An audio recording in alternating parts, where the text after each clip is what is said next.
Hello दोस्तों, कैसे हैं आप सब। स्वागत है आप सभी का कॉमिक वर्ल्ड चैनल पर। तो चलिए दोस्तों, शुरू करते हैं राज कॉमिक्स में भोकाल सीरीज़ की कॉमिक महायुद्ध का दूसरा और अंतिम भाग।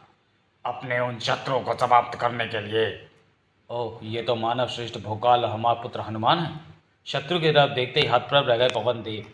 पवन देव की बेचैनी को तुरंत ही ताड़ गए हिमराज।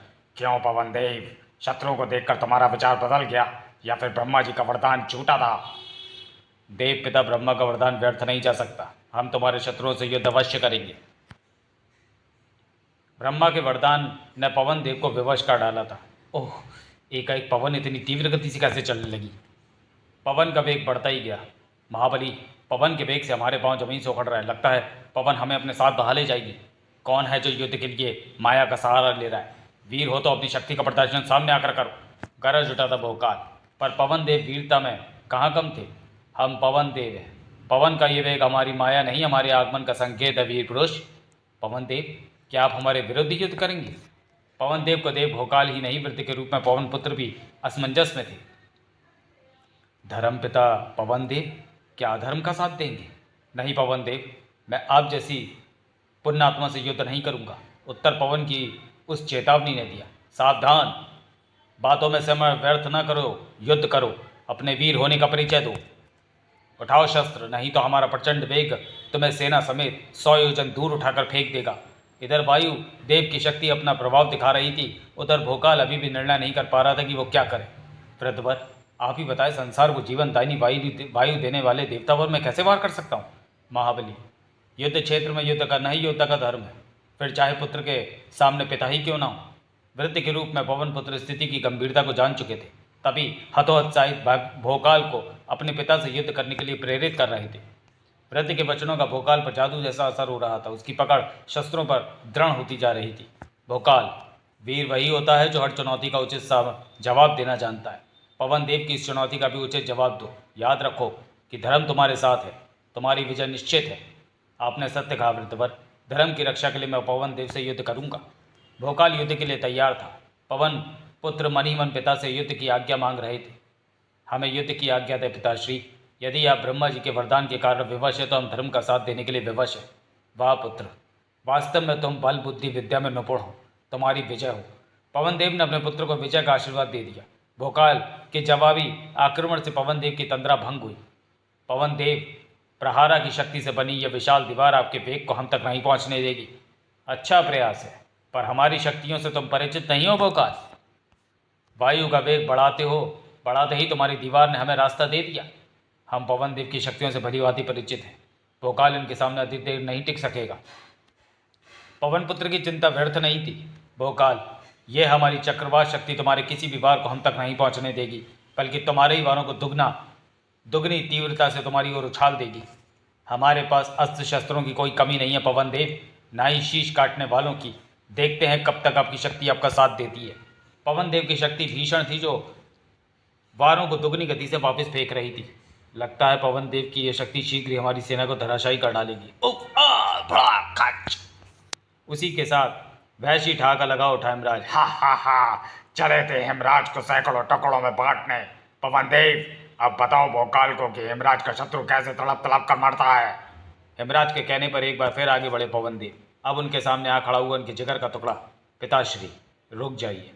नहीं पुत्र, नहीं, हम नहीं रोक सकते, और ना हमारी शक्ति रुक सकती। ये तो अब इनकी मृत्यु के पश्चात ही संभव हो पाएगा। धड़ाक धड़ाक पवन भोकाल को बार बार उड़ाकर चट्टानों से टकरा रही थी, और वह कुछ भी नहीं कर पा रहा था। अब पवन देव ने उछाल फेंका अपना अंतिम और घातक अस्त्र, पवनास्त्र।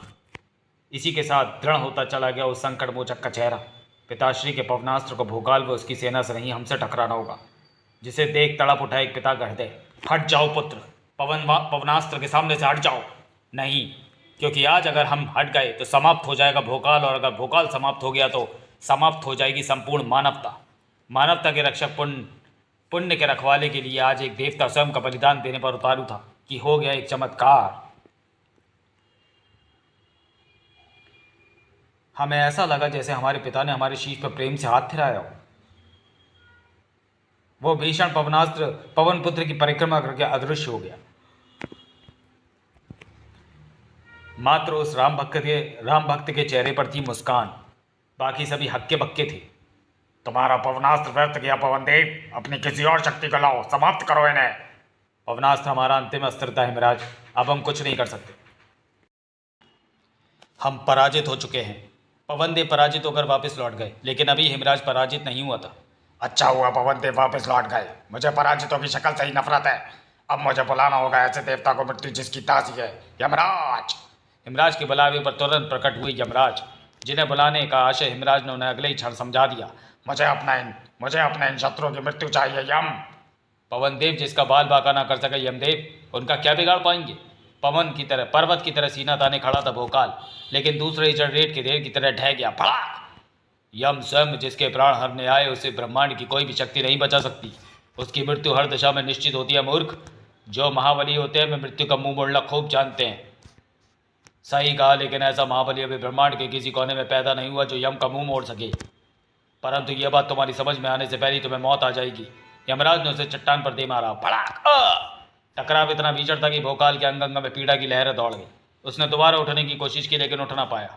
वतंत्र और तलवार का धनी भोकाल धराशायी हो चुका था। और यह हिमराज की विजय थी। हा, धन्यवाद यमदेव, अब तुम वापस जा सकते हो, भोकाल के प्राणों को अपने साथ लेकर। ओह! हिमराज की इस बात पर निश्चय यमराज भी आश्चर्यचकित रह गए। व्यवस्था उनके चेहरे पर नजर आई, लेकिन फिर भी उन्हें वह मृत्यु कारक अस्त्र संभालना ही पड़ा। ओह! मृत्यु दंड संभाल चुके हैं यम, जिसके चलने का एक ही अर्थ है, भोकाल की मृत्यु। महाबली संभलो, तुम्हारा एक क्षण का विलंब तुम्हारे साथ साथ संपूर्ण ब्रह्मांड के विनाश का कारण बन सकता है, क्योंकि मृत्यु दंड तो मैं समाप्त करने के लिए अपना मृत्यु दंड चला चुके। सचमुच यमराज ने चला दिया था वह मृत्यु दंड, जिसने भोकाल जैसे पराक्रमी का नाम पृथ्वी से मिटा देना था। वृद्ध रूपी हनुमान भी उनकी दर्दनाक मौत देखने के सिवा कुछ नहीं कर सकते थे, लेकिन फिर भी बहुत कुछ हुआ। जब तक ब्रह्मांड पर एक भी पापी जीवित है, भोकाल समाप्त नहीं हो सकता। तेजी से संभले भोकाल ने गरजते हुए उछाल फेंका था यमदेव का मृत्युपाश, जो पलक झपकने के साथ ही मृत्युदंड से जा टकराया। दो समान शक्तियों का जबरदस्त टकराव था ये, और जब ऐसा होता है तो दोनों ही शक्तियों का नष्ट हो जाना होता है।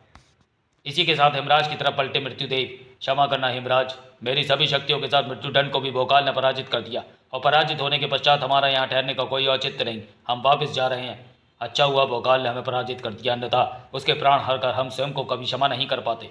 एक मनुष्य के हाथों पराजित होकर भी प्रसन्न था वह देव।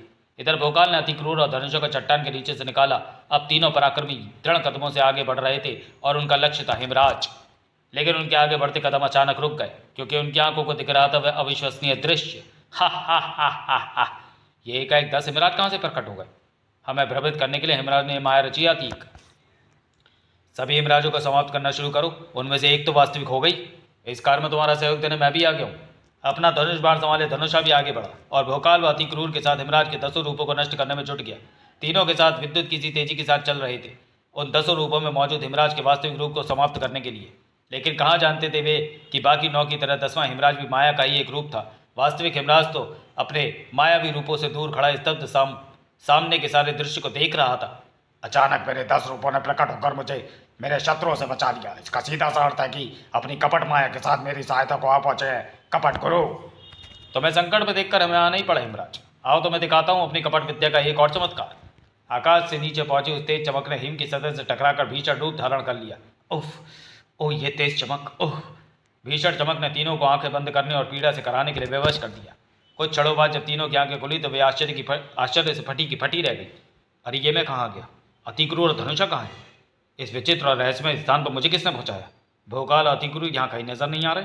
दूर तक फैले इस रेगिस्तान में मैं कहाँ से आ गया? भोकाल और धनुषा कहाँ गए? मेरे पीछे ये तेज आवाज़ें कैसी? आह! ओ ये तो हिमराज द्वारा भेजे गए हिम राक्षस है, जो मेरी ही तरफ बढ़े आ रहा है। पहले इन्हें समाप्त करने में अपना सारा ध्यान लगाऊं, फिर बाद में सोचूंगा कहाँ है भोकाल और धनुषा। ओह, हिमराज द्वारा छोड़े हिम के वे गोले द्रुत गति से मेरी तरफ बढ़ते आ रहे हैं। मुझे इनमें से एक को भी अपने पास नहीं पहुंचने देना। इन सबको नष्ट करके ही पता लगाऊंगा कि एकाएक मुझसे बिछड़ने के बाद कहाँ चले गए अति क्रूर और भोकाल। यहाँ भी तुषाराचार्य के शैतान पक्षियों ने मेरा पीछा नहीं छोड़ा। विराट रूप धारण करके ये यहाँ भी मेरा मांस नाचने आ पहुँचे, लेकिन ये ऐसा कर नहीं पाए। लेकिन यह ऐसा कर पाऊँ उससे पहले ही मैं प्रहारा की शक्तियों से इन्हें समाप्त कर दूंगा, और फिर देखूंगा कि किस मुसीबत में फंसे अति क्रूर और धनुषा। मेरे बाणों की बाढ़ के आगे हिमराज की शक्तियों की इस बाढ़ की कोई बिसात नहीं है। शीघ्र ही मैं इनसे छुटकारा पा लूंगा। तूफान की तेजी से बरसते धनुषा के बाणों ने शीघ्र ही अपनी तरफ बढ़ते और मुसीबतों को नष्ट कर डाला। तभी पीछे से गूंजी इस आवाज ने धनुषा को चौंकाया। ओह, अनियंत्रित से इधर उधर भागते ये पशु जिनके शरीरों का हिम से ढके होना यह सिद्ध करता है कि ये हिमराज के ही सेवक पशु है। हालांकि अभी इन अनियंत्रित हिम पशुओं का लक्ष्य मैं नहीं हूँ, लेकिन हिमराज के इशारे पर ये कभी भी मुझे अपना लक्ष्य बना सकते हैं। ऐसा हो इससे पहले ही मुझे इन्हें समाप्त कर देना चाहिए। सनसना उठे धनुषा के धनुष से वे सैकड़ों तीर पलक झपकते ही अपने लक्ष्य पर पहुंचे। खच खच पा पा। इसी के साथ धनुषा की आंखों में आश्चर्य का सागर लहराता चला गया, और इसका कारण था सामने पड़ी हुई लाशें, जो हिम पशुओं की नहीं गायों की लाशें थी। शरीर पर हिम जमा होने की वजह से जिन्हें मैं घातक हिम पशु समझ बैठा, वे तो निरीह गाय हैं। ओ ये मैंने क्या कर डाला। अगर मैंने थोड़े से विवेक से काम लिया होता तो हिम के नीचे मौजूद इन गायों को मैं अवश्य देख लेता और गौ हत्या जैसा जघन्य अपराध न करता। धिक्कार है मुझे विवेकी पर, धिक्कार है मेरी धनुष विद्या पर, धिक्कार है मेरे धनुष बाण पर। ये तुम क्या कर रहे हो महान धनुर्धर? संभलो संभलो संभलो। धनुषा के धनुष फेंकते ही मानो उसके मस्तिष्क में गूंजी वे आवाज़। इसी बीच अति क्रूर, उफ, कड़ी धूप और तपती रेत की इस धरती पर इन हिम राक्षसों से लड़ने में मुझे अत्यधिक कठिनाई का सामना करना पड़ रहा है। अत्यधिक गर्मी से शरीर जला जा रहा है और प्यास से गला सूखा जा रहा है। ऐसे में अगर मैंने शीघ्र ही अपना शिकार नहीं बनाया तो ये मुझे शिकार बना लेंगे। दुगनी तेजी से चलने लगे, विद्युत की सी तेजी से चलते अति क्रूर के हाथ दुगनी तेजी से चलने लगे। शीघ्र ही उसने हिम राक्षसों को बेजान होकर नीचे गिरने के लिए मजबूर कर दिया, लेकिन इसी के साथ प्यास से बेहाल होकर वह भी नीचे आ गिरा। मेरे कंठ पे कांटे चुभ रहे हैं, मस्तिष्क सुन्न पड़ता जा रहा है। अगर मुझे शीघ्र ही पानी नहीं मिला तो मेरे प्राण निकल जाएंगे। जिसे ब्रह्मांड का कोई भी बल नहीं हरा पाया, उसे प्यास पराजित किए दे रही थी, और पराजय के रूप में उसे मिलनी थी एक तड़पती मौत। अगर अचानक उसकी नज़र उस मनुष्य पर नहीं पड़ जाती।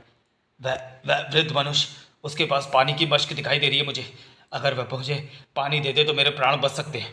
पानी मिलने की आस ने अति क्रूर के शरीर में नई जान फूंक दी। वह तेजी से रेत पर भागा और उस वृद्ध तक जा पहुंचा। वृद्धवर, प्यास से मेरे प्राण निकलने को हैं।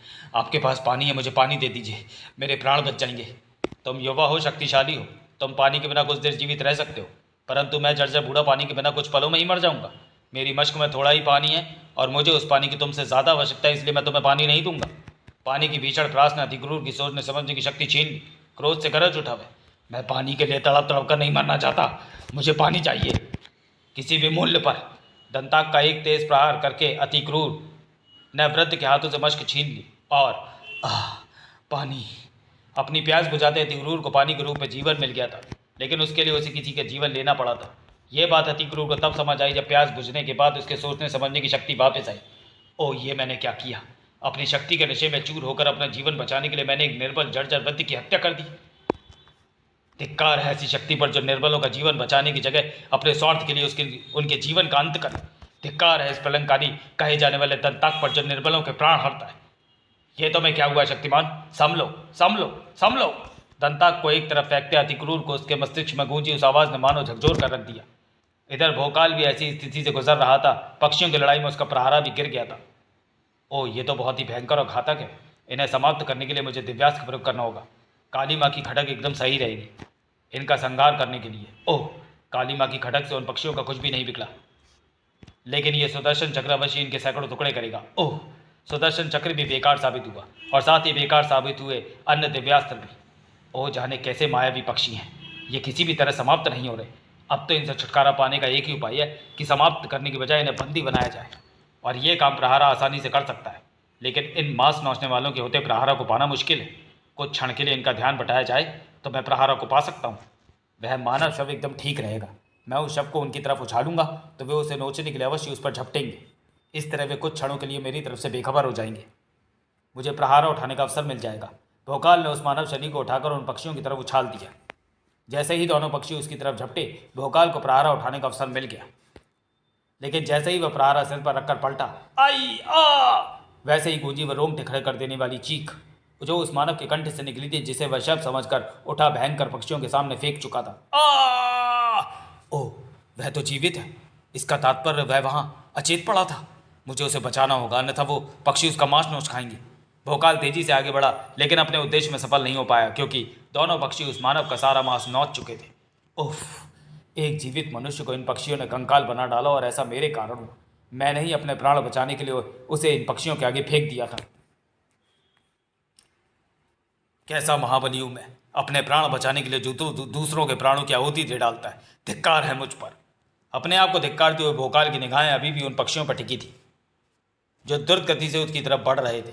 मैंने जो पाप किया उसका एक ही प्रायश्चित है। जिस तरह मैंने उस मानव को इन पक्षियों का आहार बनाया है, उस तरह मैं भी इनका आहार बन जाऊं।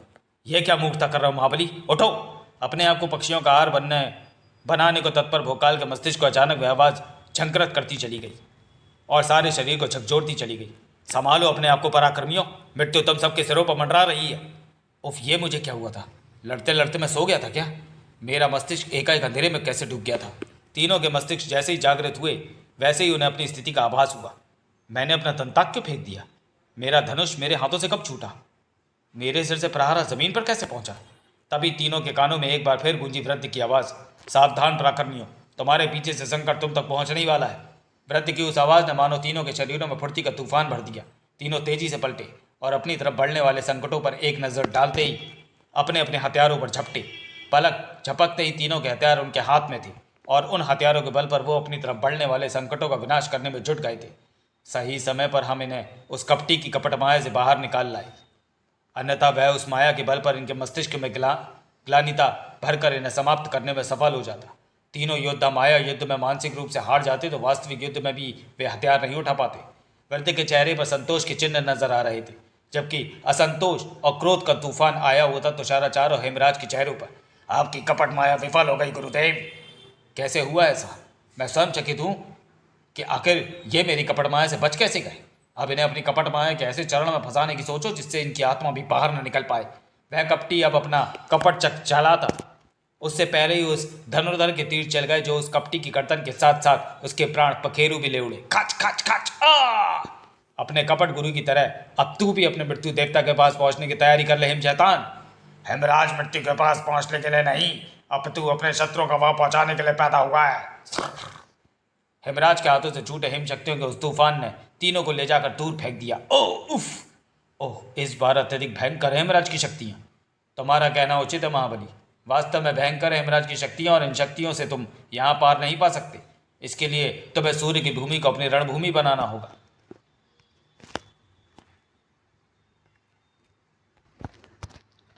मैं समझा नहीं कि आप क्या कहना चाहते हैं। हिमराज को सूर्य पर ले जाओ महाबली। एक वही स्थान है जहाँ उसकी अपार हिम शक्तियों पर पार पाया जा सकता है। लेकिन सूर्य का ताप?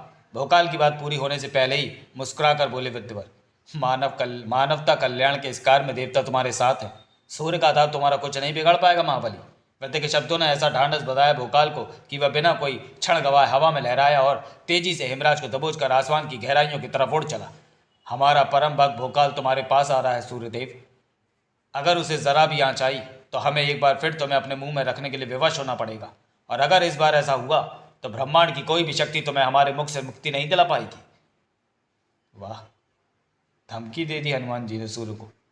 संपूर्ण ब्रह्मांड को अपने ताप से जला देने की शक्ति रखने वाले सूर्य को हनुमान की चेतावनी ने थर थर कपा डाला, और अभी सूर्य पूरी तरह स्वयं को संतुलित भी न कर पाए थे कि गूंज उठी उनके अस्तित्व को थर्रा देने वाली एक और चेतावनी।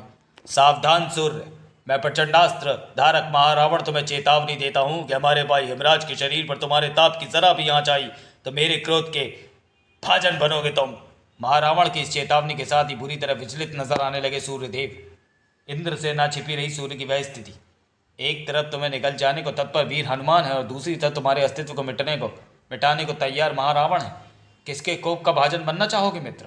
अपने आप से अपनी तरफ बढ़ते मनुष्यता के रक्षक भोकाल को पिघलाकर वीर हनुमान का, या फिर अपनी भीषण गर्मी से दुष्ट राक्षस हिमराज को पिघलाकर महारावण का? दोनों तेजी से तुम्हारी तरफ बढ़ते आ रहे हैं मित्र। अति शीघ्र निर्णय करो, अन्यथा तुम्हारे ताप दोनों को ही नष्ट कर डालेगा। विचित्र परिस्थिति में फंसे सूर्यदेव का चेहरा अचानक कठोर होता चला गया, और यह इस बात का घोतक थी कि सूर्यदेव अपना निर्णय ले चुके थे। इसी के साथ भोकाल और हिमराज के कंठों से निकली दर्दनाक चीखों ने मानो सारा आकाश गुंजा दिया। अब दोनों में से एक का समाप्त होना निश्चित था, लेकिन प्रश्न यह था कि समाप्त होगा कौन, भोकाल या हिमराज? आपका भक्त एकदम सकुशल है वीर हनुमान। मैं महारावण के कोप का भाजन बनने के लिए तैयार हूँ। मानवता और देवता के हितों के लिए जब भोकाल जैसा मनुष्य अपना अस्तित्व दांव पर लगाए हुए तो भला मैं देव होकर पीछे क्यों रहूं? धन्य है आपका ये भक्त। बेहोश भोकाल को हनुमान की बाहों में रखकर सूर्यदेव ने अपने रथ को आकाश की ओर दौड़ा दिया। समाप्त। तो चलिए दोस्तों, वीडियो को यही समाप्त करते हैं और मिलते हैं महारावण सीरीज की अगली कॉमिक्स महारावण में। तब तक के लिए धन्यवाद।